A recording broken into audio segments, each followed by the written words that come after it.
You might have clicked on this video thinking, Brittany is doing another Seamaster review. And yes, it is true, I am doing another Seamaster 300 review. I've been finding myself going down the Omega Seamaster Diver 300 rabbit hole, and I can't stop. It has everything I love. Neo-vintage legends, great specifications, slight, almost imperceivable differences. Sign me up. So this is the Omega Seamaster Diver 300, reference 225450, and I truly believe this is the best value Seamaster money can buy, and it is also my favorite SMP reference. It is the Seamaster that is the closest to being perfect, in my humble opinion. So that's what we're talking about today.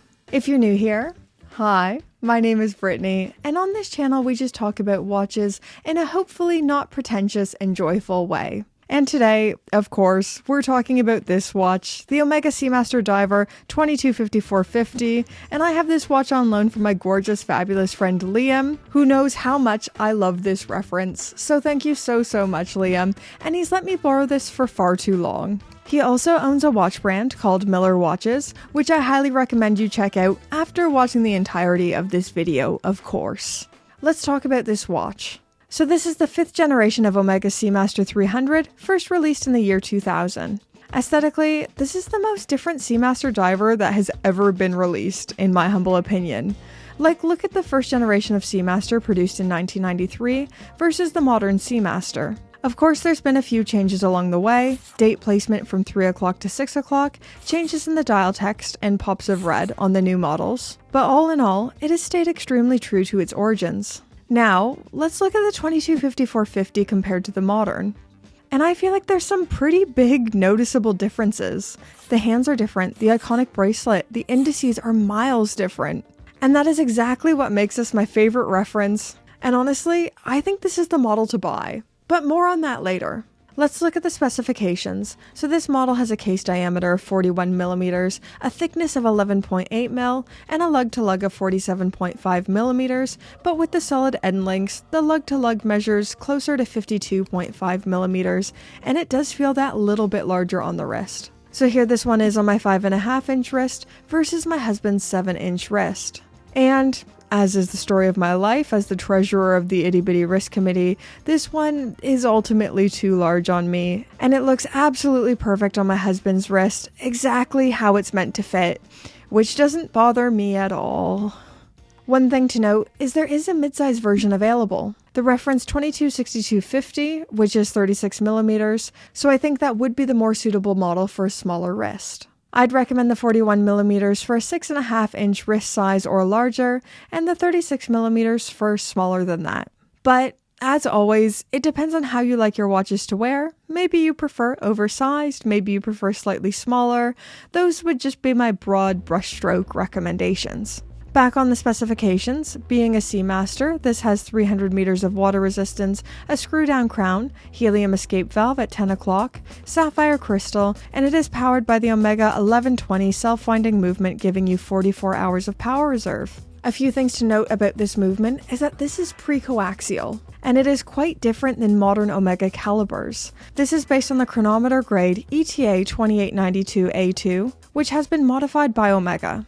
Now, I know modern Omega fans love the coaxial escapement, and it's a very cool innovation, but my heart always lies with pre-coaxial, pre-ceramic Omegas. The modern coaxial movements come with quite a bit of thickness, which the neo-vintage ones don't struggle with. This is a very personal preference. I know a lot of people prefer the more chunky tool watch feel of the modern, but I always prefer a slightly slimmer watch.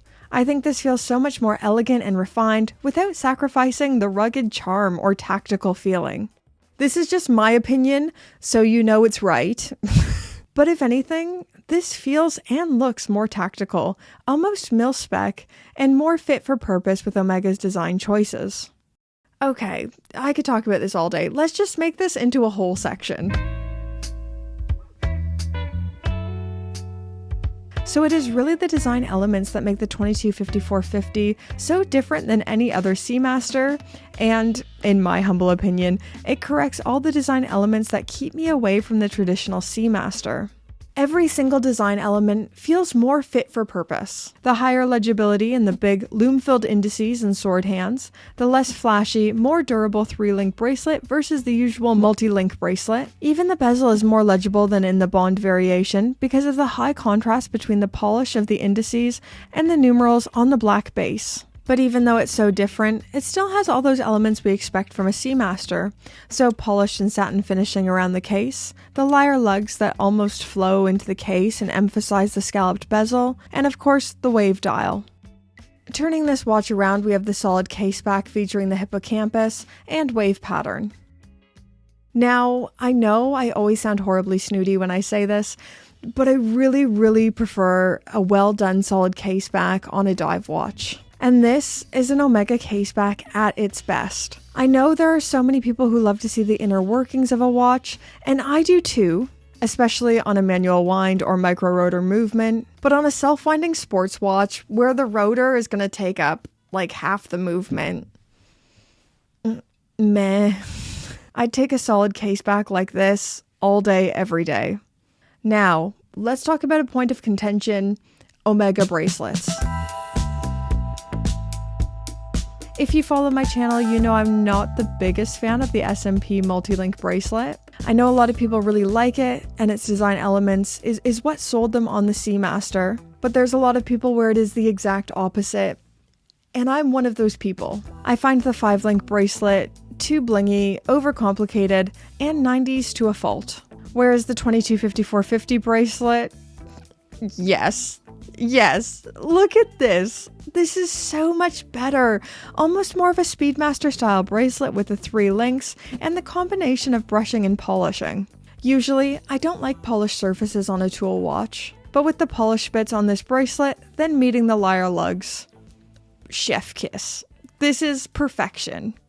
Moving on to the clasp, and I really think this is an area worth talking about. So when this first came out, this was a really impressive clasp, and it blew the Rolex stamped clasps out of the water with how solid these are and with their capabilities. This has a diver's extension you can pull out if you're wearing this with a wetsuit or maybe over a sweater. Controversial opinion, I really don't like watches worn over a sleeve. It feels wrong to me. The only time where I used to do it was when I was cycling, so I could just quickly look down and check the time. And I legally should say, I was not doing that when a car hit me on my bicycle. Don't even try that, lawyers. That wasn't happening. Now the title of this video is "This is the almost perfect Omega Seamaster." Well, it probably will be that title. I might change it, but... And there are some parts of this watch that I know people don't like. Starting with the 10 o'clock manual helium escape valve. I mean, at this point, I think this is just something we have to accept with the Seamaster. It's an iconic design element of this line, and some will love it and others will hate it. What I do like is that the size of this one is slightly smaller than it is on the modern variation. A bit less toothpaste cap-ish. I used to be a real hater of the helium escape valve, but it's kind of grown on me. I really can't picture this without it, and you genuinely never notice it while wearing the watch. It just isn't a gripe that I have anymore. The one and only gripe that I have is with the bezel. Now, I love the legibility of the bezel action is very mechanical, I love the sound. My one and only problem is the non-knurled edges of the bezel can make it, and I'm going to use the technical term here, a wee bit slippy when you're trying to set the bezel. If you are using this as something you dive with, I highly recommend making sure it's all set prior. But who among us is actually going diving with this? It's going to be a tiny minority. Maybe some amateur snorkeling on your next family holiday or vacation. So it's kinda a non-issue, but you know, watch people. But that is the only fault I can find with this watch. The 225450 is maximum tool watch, maximum awesomeness, made by a fantastic brand, and from probably my favorite era of watches. I would say this is one of the last great tool watches that you can still pick up for a bargain on the secondary market. On Chrono24, these seem to be between £2,000 and £3,000. There's one here in the UK for $2,200, and if you're interested in buying one of these, please buy it. Please buy it before I do, because my bank account cannot support another manic episode of me saying, treat yourself. I really think this is the greatest era with some of the best value still out there. But anyways, guys, this was just my 225450 manifesto. I'd love to hear all your thoughts on this reference, all your thoughts on the Seamaster in those comments down below. Subscribe if you haven't already. And now, let's thank the gorgeous, fabulous, wonderful, never done anything wrong in their lives ever Pope tier patrons. Patrons are the best. Patrons are so great. Pope tier patrons, you are wonderful. Here's a jazzy little song for you. Thank you, Pope tier patrons. Thank you, all tier patrons.